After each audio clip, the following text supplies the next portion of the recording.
Perfecto. Bueno, entonces hoy vamos a revisar dos de las neoplasias más importantes del sistema hepatobiliar. En este caso, lo que es el carcinoma hepatocelular y el colangiocarcinoma, es decir, los dos tipos más comunes en este caso de lo que es el cáncer hepatobiliar. Entonces, ambos tumores comparten alta mortalidad, un diagnóstico tardío y fuertemente asociado con daño hepático crónico, pero tienen fisiopatologías, manifestaciones y abordajes distintos. ¿De dónde creen que se va a sacar? Del Harrison. Bueno, entonces, vamos allá. No es que se me deje pasar. Ahí está. Entonces, vamos a comenzar en este caso con el carcinoma hepatocelular.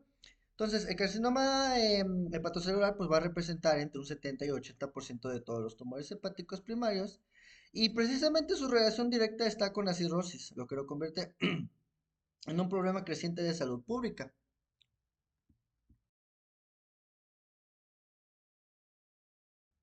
Ahora bien, eh, ahí está. Como introducción tenemos que entonces el carcinoma hepatocelular pues es el tumor hepático más frecuente y una de las principales causas de muerte por causa a nivel mundial. Lo más importante aquí es recordar que casi siempre surge como, bueno, más bien casi siempre surge sobre un hígado cirrótico, independientemente de la causa subyacente. Entonces, su mortalidad se debe al diagnóstico tardío, ya que los síntomas suelen aparecer hasta fases ya un poquito más avanzadas. Entonces, por lo regular, tienen mejor pronóstico cuando se detecta durante vigilancia en pacientes cirróticos. Entonces, he ahí el punto importante de llevar un control o llevar una vigilancia en esos pacientes para que precisamente no lleguen a este tipo de cánceres, ¿no? Epidemiológicamente hablando, ah, me guío un poquito por el Harrison, pero también me guío un poquito por la revista de Gastroenterología de México, que la verdad estuvo muy interesante este artículo. Llamaron a más de 90 expertos en lo que es el cáncer hepatocelular y entre ellos se les hizo una serie de preguntas, ¿no? Y precisamente uno de ellos era la parte epidemiológica. Y la mayoría concordaba en que a nivel mundial, Asia y África, pues concentra la mayoría de casos por alta prevalencia de hepatitis B, ¿no? Y ya en el occidente, esto pues ha ido aumentando precisamente por hepatitis C, por el proceso de alcoholismo, y lo que fue en este caso la enfermedad de hígado graso no alcohólico, ¿sale? Y por lo regular, el 80% de los casos ocurren, como comentaba en su momento, en pacientes que ya tienen, en este caso, el antecedente de cirrosis. Y pues es más común en bueno, es más común en este caso en hombres, con una reacción de 2 a 4 aproximadamente a una, en relación en este caso con las mujeres, ¿no? Eh, Dentro de los factores de riesgo, los principales factores de riesgo del cáncer hepatocelular son aquellos que generan una inflamación crónica y regeneración compensatoria del hígado. Bueno, es de ahí por ello que destaca lo que es la hepatitis B crónica, la hepatitis C crónica, cirrosis, ya sea por cualquier cosa, el alcohol, el NASH, la aflatoxina, hemocromatosis, deficiencia de alfa-1 antitrypsina, la tirosinemia y enfermedades colestáticas crónicas, ¿no? Todos ellos pues prácticamente van a compartir un mismo mecanismo que es el daño crónico más una regeneración continua y esto pues va a dar un proceso de mutaciones acumuladas, ¿no? Por ejemplo, ahí podemos ver una imagen de lo que es el hígado sano en comparación a lo que ya es un hígado humoral. Ahora bien, en cuanto a la patología, spoilers de mucho texto. La verdad es que el Harrison tiene mucho texto, entonces traté de resumirlo lo más justo. Pero bueno, el cáncer hepatocelular pues va directamente derivado de lo que son los hepatocitos transformados, ¿no? Entonces, en histología se llegan a ver precisamente varios patrones. Por lo regular, estos patrones histológicos, trabecular es el más común, donde se van a resolver cordones huesos separados por sinusoides. Luego la parte pseudogangrenal, donde va a haber formación de estructuras tipo glándula que pueden contener lo que va a ser la viris. El compacto, que va a haber láminas sólidas de células tumorales. La fibrolamelar, que es precisamente una variante en jóvenes sin cirrosis, donde se van a ver bandas gruesas de colágeno. Y las células tumorales son, en este caso, pues grandes, ¿no? Son núcleos hipercromáticos, perdón, un citoplasma eosinófilo y pueden producir en este caso la bilis, ¿no? Entonces, un rasgo esencial precisamente es la invasión vascular temprana, especialmente en este caso, en lo que va a ser la vena porta, ¿no? Entonces, va a haber esta invasión vascular a nivel de vena porta hepáticas, generando una diseminación intrahepática. Y ya, a lo mismo que como vimos en el cáncer anterior, el cáncer de páncreas, va a haber una microambiente tumoral donde va a estar rodeado de fibrosis y regeneración nodular. Y va a haber una angiogénesis irregular. Precisamente esto explica lo que realce la parte arterial y el lavado en la imagen que mostraba en este caso en el Harrison, ¿no? Fisiopatológicamente hablando, pues primero, tiene que haber, en este caso sí o sí, un daño hepático crónico, es decir, un evento detonante, un evento que lo inicie, ¿sale? Entonces, cualquier agresión continua al hígado produce una inflamación crónica, como los factores que vimos anteriormente, como puede ser la hepatitis B y C, el alcohol, el hígado graso, la hemocromatosis, entre otros, ¿no? Entonces, el hepatocito pues vive en un ambiente de lo que es necrosis y precisamente esa necrosis va a generar una inflamación y por ahí un proceso de reparación, pero esto se va a repetir miles y miles y miles de veces. Y este ciclo interminable, pues es precisamente lo que va a dar la raíz del cáncer, ¿no? De ahí va a haber una activación de vías inflamatorias, lo que va a dar aquí la parte de lo que es el estrés oxidativo, ¿no? Entonces, ahí va a dar la muerte de hepatocitos activas, bueno, la muerte de hepatocitos activa a células, lo que son las células de Kupffer, y a células estrelladas, y estos van a liberar precisamente el factor de necrosis tumoral alfa, la interleucina 6, radicales libres, factores fibrogénicos, y estos mediadores causan precisamente el estrés oxidativo, el daño al ADN y las mutaciones espontáneas y las mutaciones acumulativas que se van teniendo. Entonces, es aquí prácticamente cuando el ADN se empieza a dañar y aparecen las primeras células atípicas.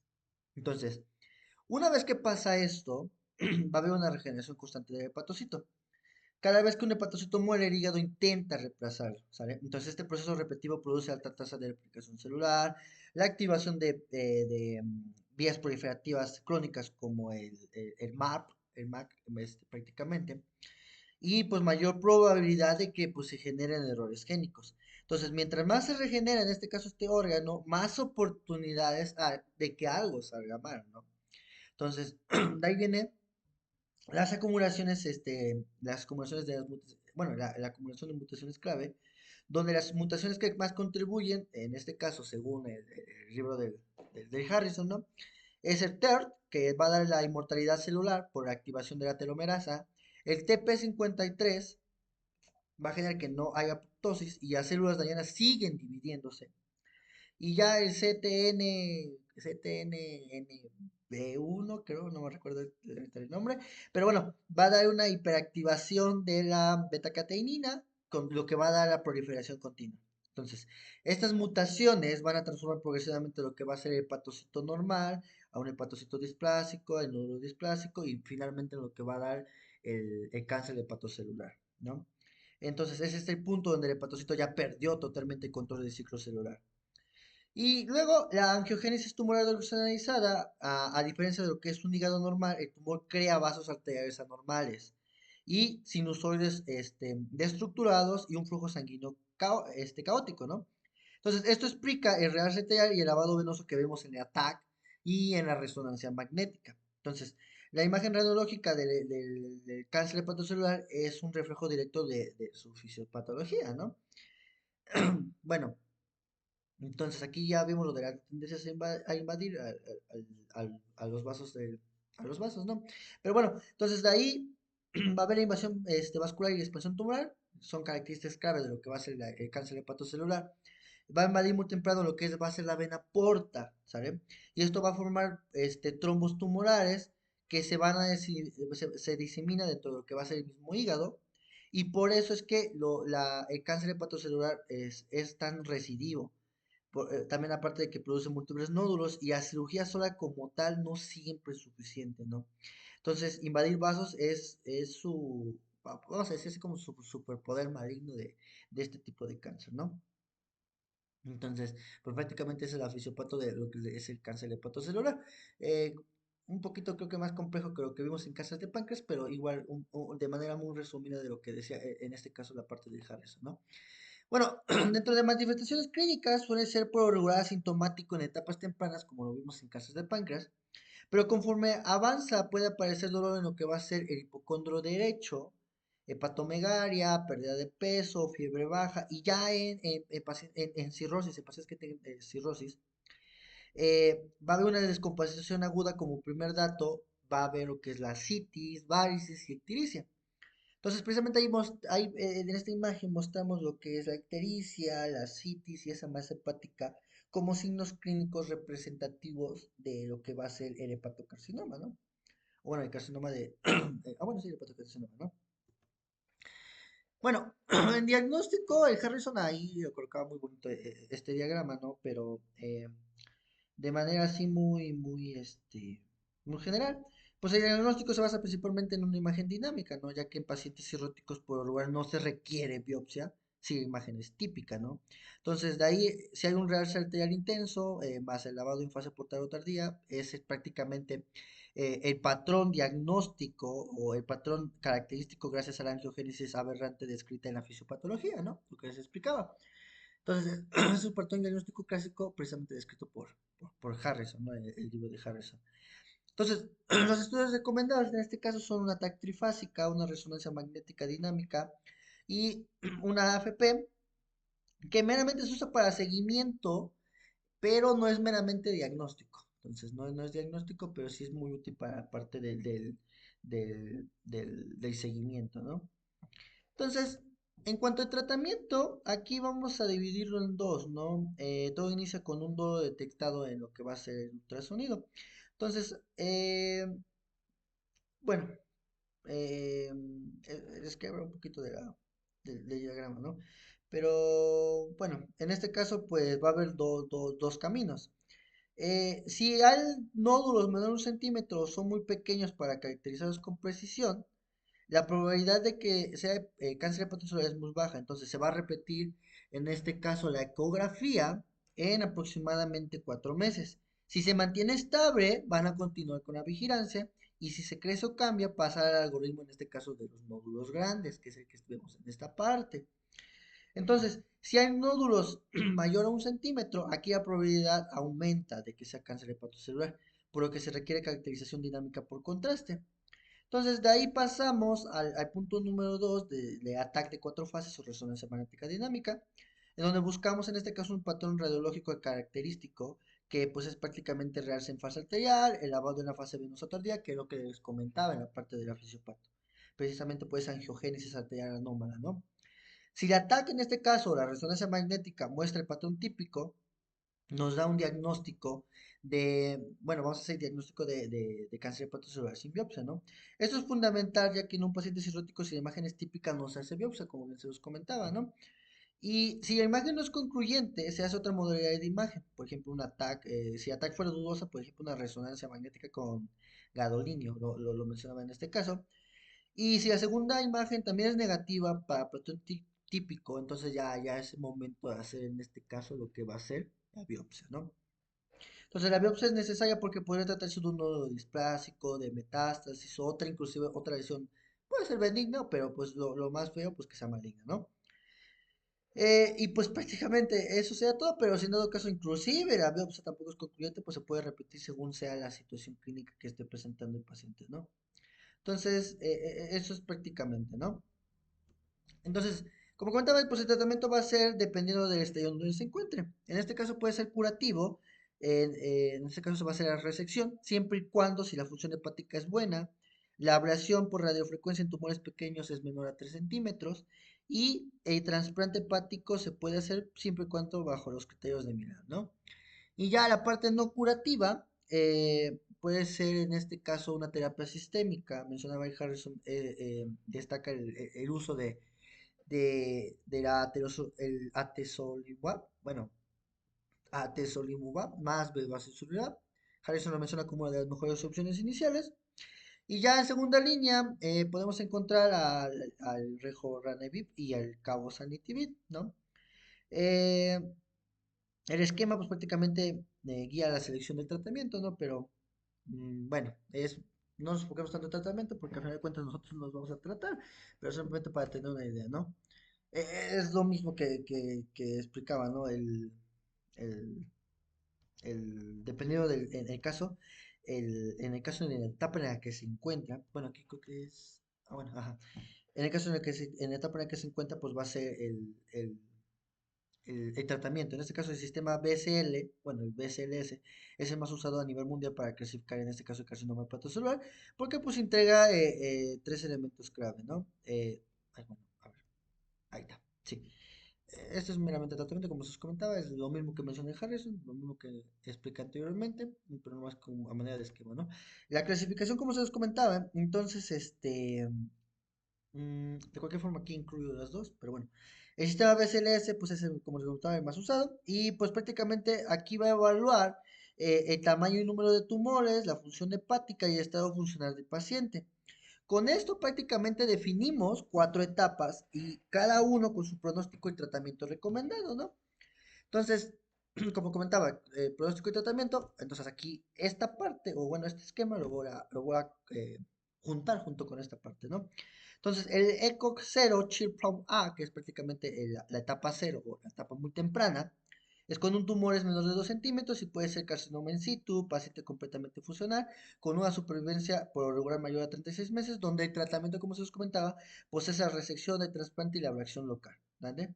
Entonces, esta es precisamente la etapa en donde se obtienen los mejores resultados como supervivencia que pueden superar inclusive hasta los 60 meses.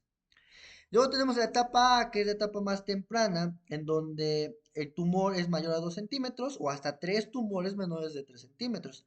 Por lo regular, la supervivencia es de 16 meses y el tratamiento es la resección sin función hepática, si es que se permite. Y se puede hacer trasplante en criterios de Milán y ablación si no es candidato, en este caso, a cirugía. Esta etapa es inclusive aún potencialmente curable. Después tenemos la etapa intermedia, donde los tumores son multinodulares, sin invasión vascular ni metástasis, y la función hepática relativamente conservada. En este caso, la supervivencia da de 14 a 45 meses. Y el tratamiento es la quimioembolización transarterial. Es el tratamiento estándar prácticamente para este tipo de etapa. Y tristemente, esta etapa es donde la enfermedad ya no es curable, ¿sale? Pero sí tratable con una intención de control prolongado. Luego tenemos la etapa C, la etapa avanzada. La invasión vascular, por ejemplo, como comentaba hace rato, la vena porta, ¿no? La invasión vascular es una de las principales características de esto.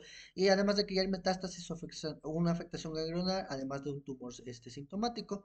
Y por lograr supervivencias de 8 meses, el tratamiento, según el Harrison, pues es de primera línea, lo que comentaba hace rato, el atezolizumab, el bacillofumab, y alternativas las de segunda línea, ¿no? Aquí ya no hay opción como tal curativa. El objetivo, pues prácticamente es prolongar la supervivencia y controlar los síntomas.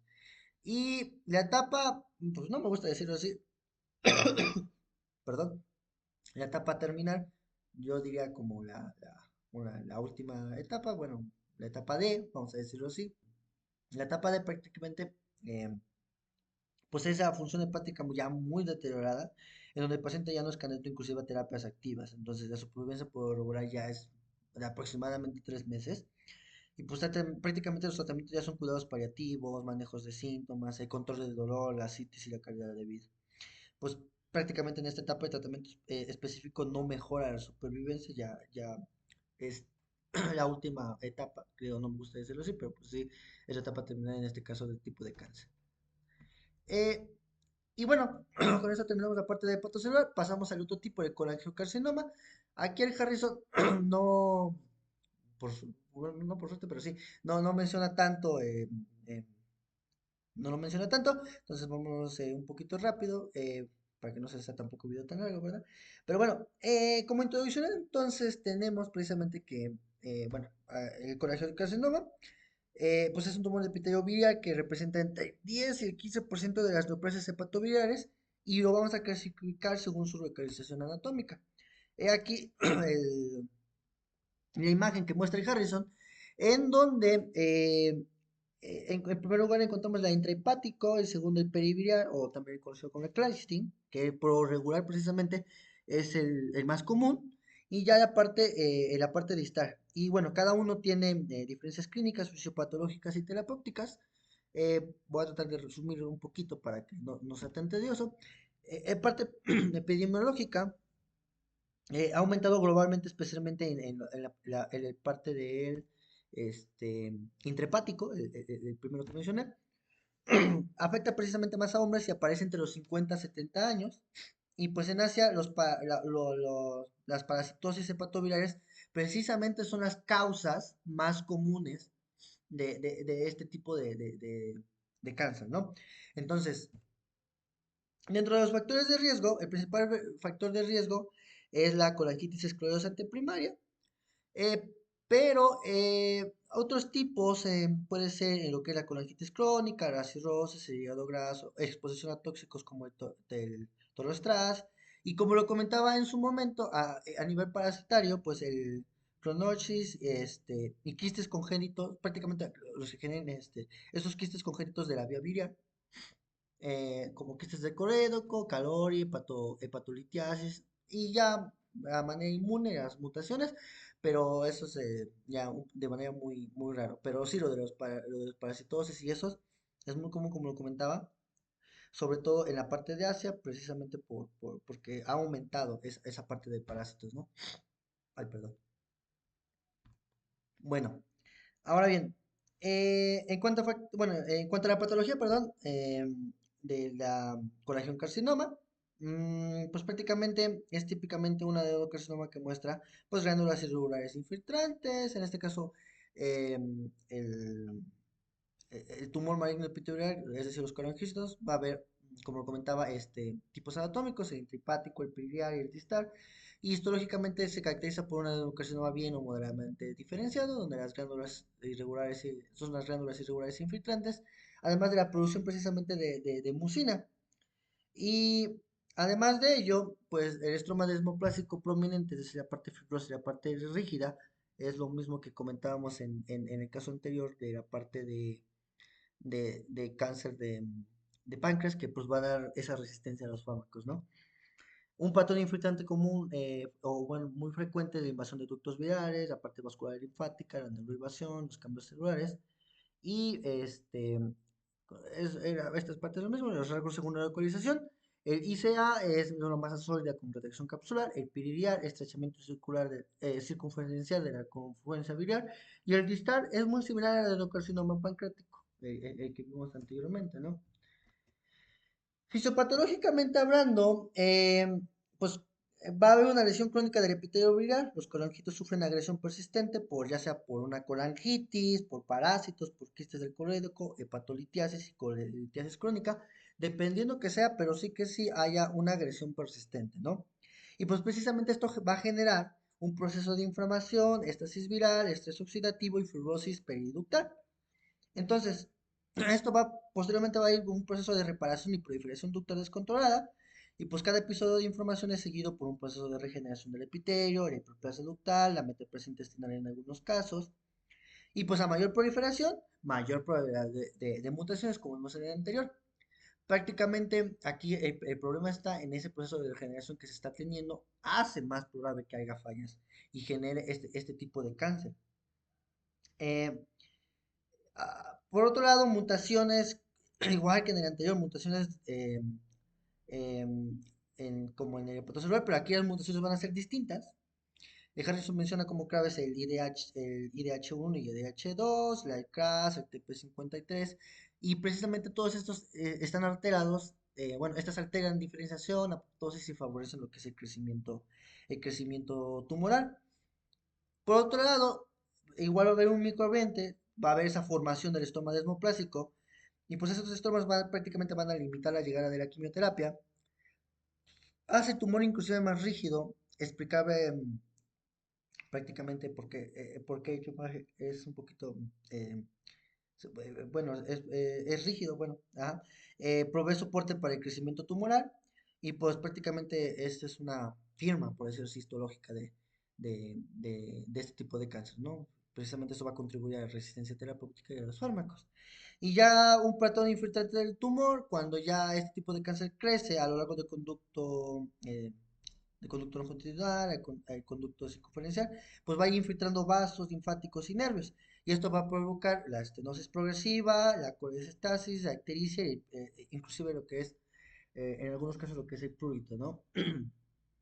Entonces, de manera muy general, esta es la parte de la fisiopato. Ya, ya como último, pues es la parte de, aquí no lo incluí porque lo vamos a ver después, bueno, está incluido, pero al igual que en el anterior cáncer, pues la invasión y la metástasis, a diferencia por ejemplo, el cáncer hepatocelular, pues este invade temprano ganglios linfáticos. Entonces, se propaga prácticamente por vía perineural y produce metástasis hepática, peritoneal y pulmonar.